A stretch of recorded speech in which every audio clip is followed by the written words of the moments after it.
안녕하세요. 뻔뻔한목도빠입니다. 구독과 좋아요, 알림 설정, 회원가입 부탁드리겠습니다.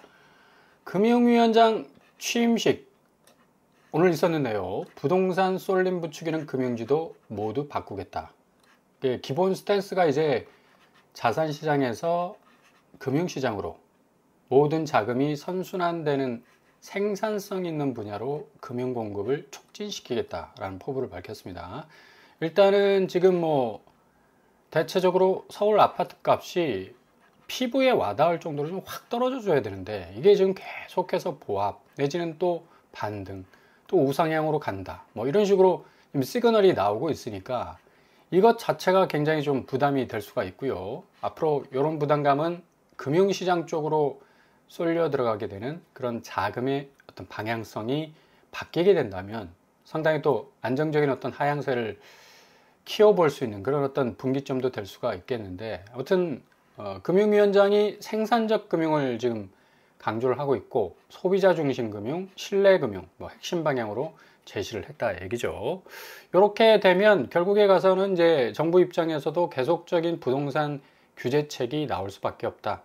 지금 상황에서 6.27 대책, 9.7 대책 나왔지만 좀 시원한 어떤 공급의 현실화, 그리고 피부로 와닿는 어떤 서울 아파트에 확실한 하향세가 시그널로 좀 나와줘야 되는데 이게 좀 지지부진하면 지금 오르고 있는 코스피 시장 3,400선, 외국인이 2천억 정도 사들였고요. 개인은 계속적으로 지금 빼고 있습니다. 기관 역시도 지금 빼고 있는 상황인데 앞으로 3,500선, 4,000선, 5,000선까지 가기 위해서는 확실히 부동산 시장이 생산적 금융의 바탕을 한 이 자금 순환이 이루어지지 않으면 코스피 시장도 잠깐 올랐던 거지 이게 다시 밑바닥으로 깔아앉을 가능성도 상당 부분 많다는 얘기입니다. 그래서 오늘 또 이 현행대로 50억 대주주 기준을 이제 세제법 개편안이 이 기획재정부에서 나왔었는데 당초 50억에서 10억으로 이제 대폭 줄이려고 했죠. 근데 이게 지금 투심을 급격하게 위축시키는 어떤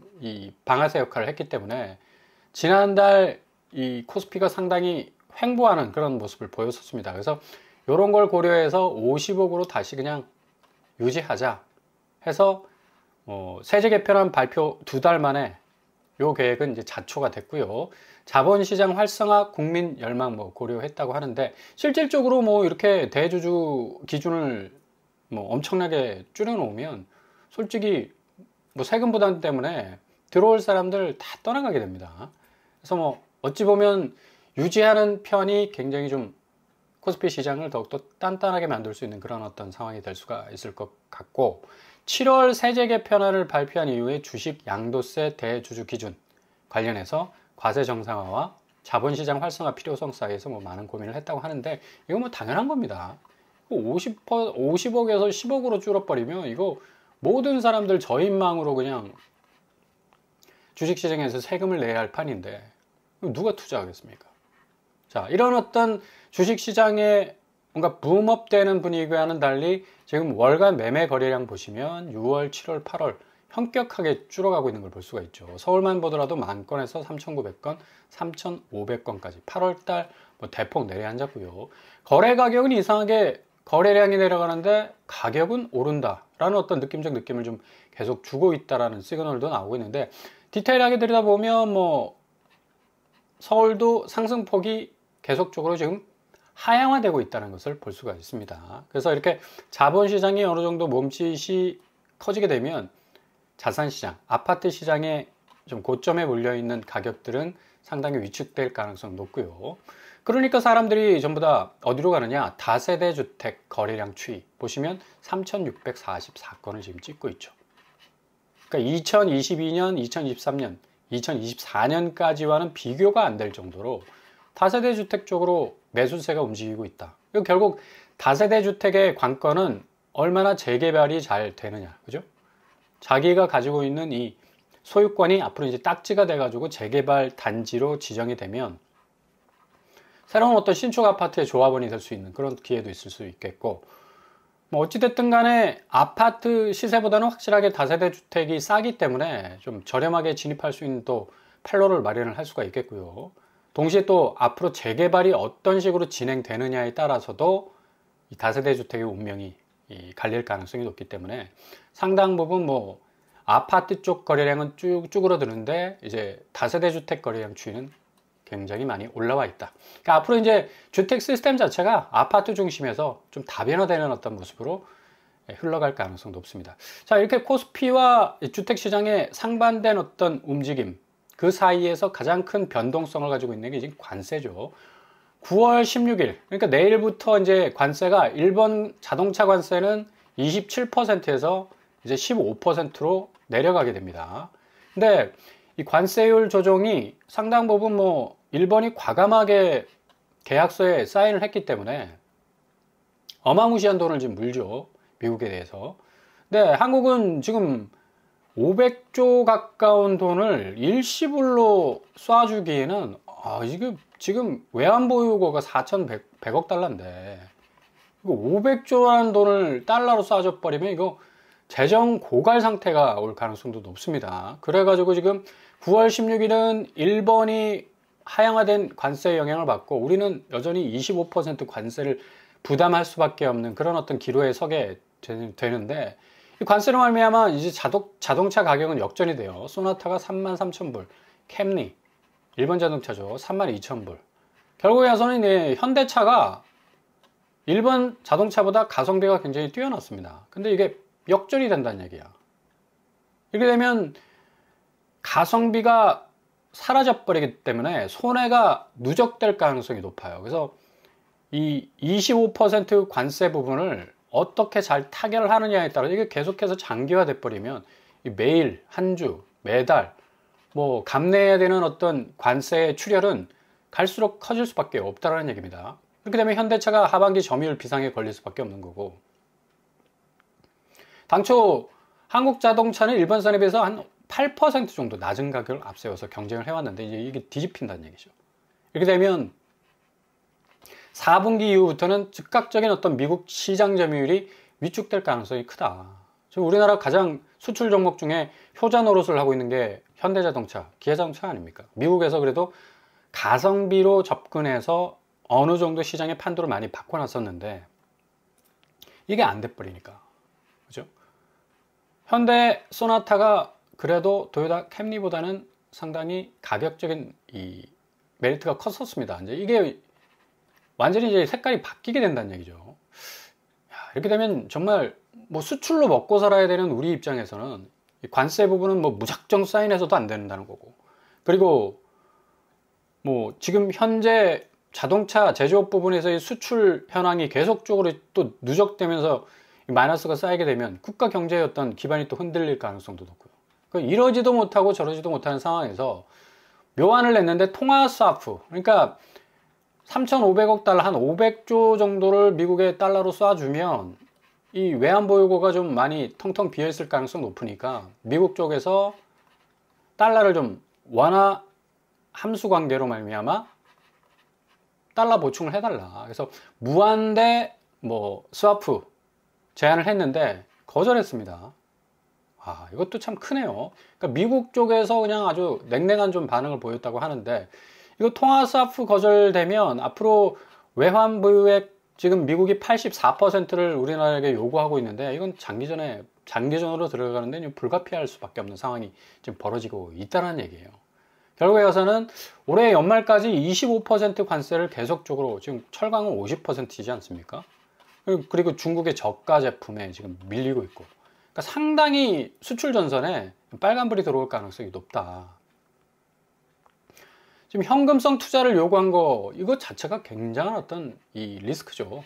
우리나라 입장에서는 물리적으로는 좀 불가능한 요구다 라는 반응까지 지금 나오고 있는데 장기전 모드 이건 미국 쪽에서는 손해볼 게 없고 우리 쪽에서는 뭐 일파만파 엄청난 수출 전선에 위기 상황이 올 수밖에 없기 때문에 제가 초반에 말씀드린 대로 코스피 시장은 좀 단단하게 가고 반대적으로 이제 아파트 시장은 상당히 가격 분수령을 맞을 가능성이 높다. 이런 어떤 이 변수가 딱 기다리고 있기 때문에 그래서 미국 시장에서 최대 위기를 맞은 현대차고 현대하고 기아가 뭐 삼성반도체와 함께 뭐 거의 쌍끌이로 우리나라 수출 산업을 주도해 오고 있지 않습니까?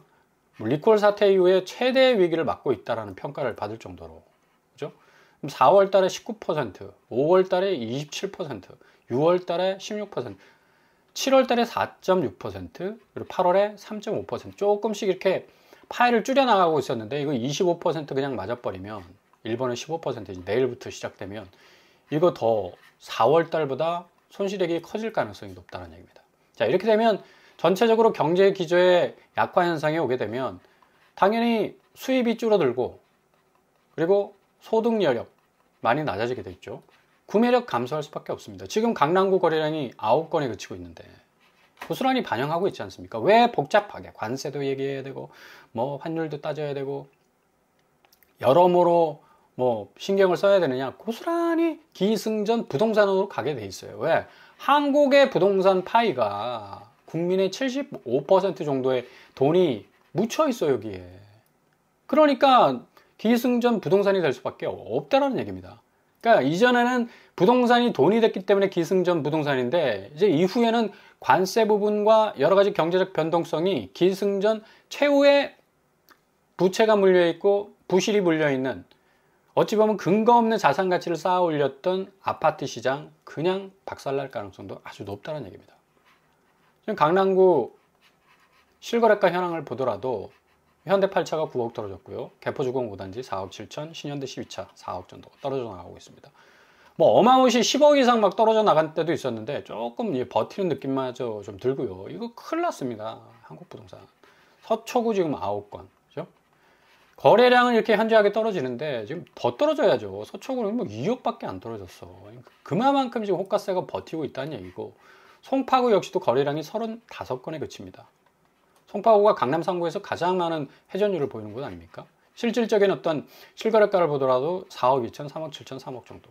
이것밖에 안 떨어집니다. 지금 5억 이상 깨져 나가야 되는데 끝까지 그냥 호가세로 유지를 하고 있기 때문에 그러니까 부동산 시장은 어떻게 해서든 끝까지 버티겠다라는 그런 어떤 일념하에 계속적으로 집주인들이 집값을 잡고 있고 자본시장은 지금 관세 영향 때문에 좀 아슬아슬합니다. 잘 올라서고 있지만 이거 한꺼번에 분위기가 썰물처럼 빠질 가능성도 있기 때문에 그 여파를 기승전 부동산이 고스란히 떠안게 되는데 이것도 모르고 계속적으로 부동산에 펌프질하고 있죠.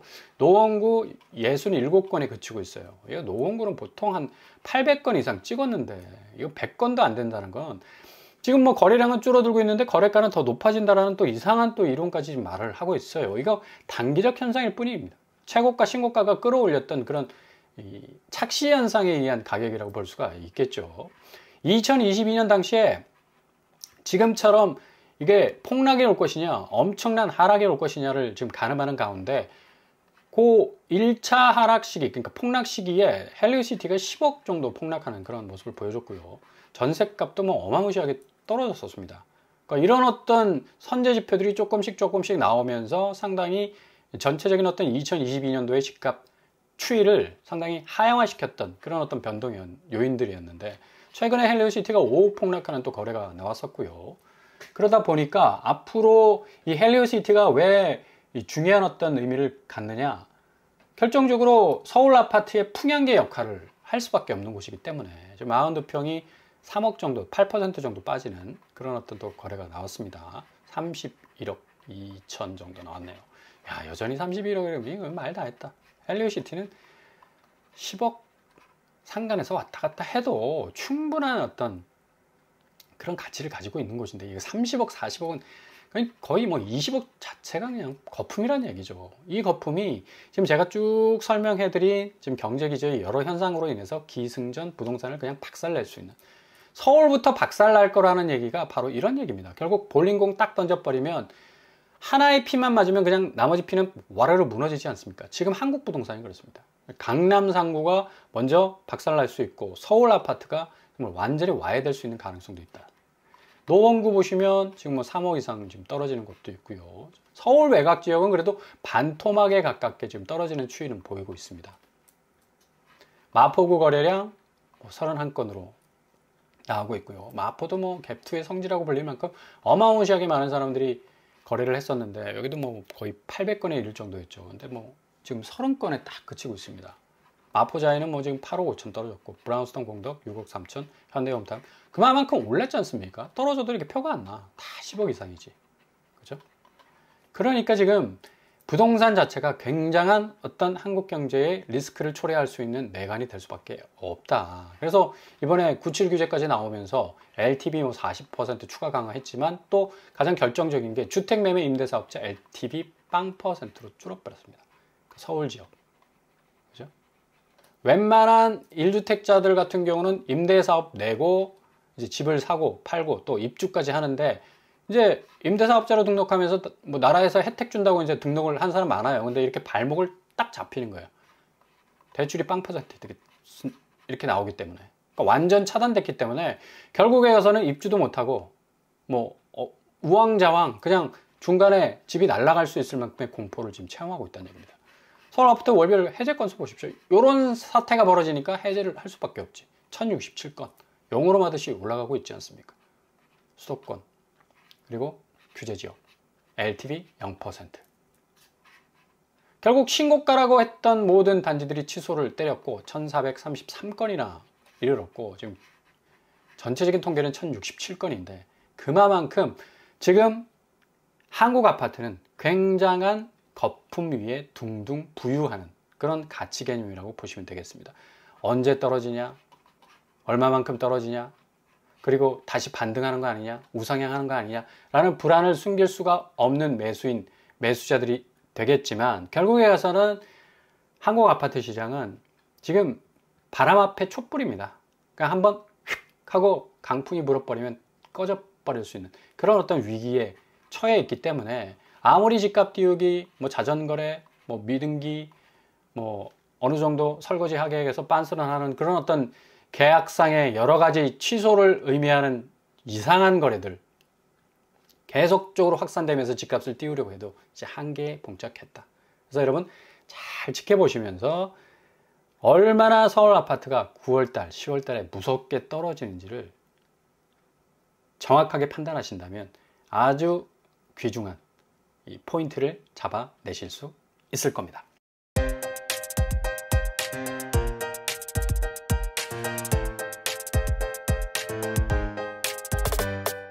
오늘의 부동산 캐릭터죠. 미국이 충격적 발표를 했죠. 통화 스와프 거절했습니다.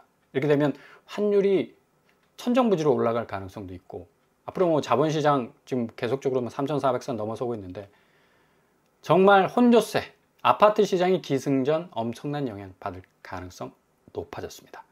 잘 지켜보시면서 골든타임 잡으실 수 있길 바랍니다. 오늘도 응원합니다. 항상 여러분의 일이 꽃길만 되실 수 있길 바랍니다. 저는 뻔뻔한 먹방 마치겠습니다. 구독과 좋아요 부탁드립니다. 감사합니다.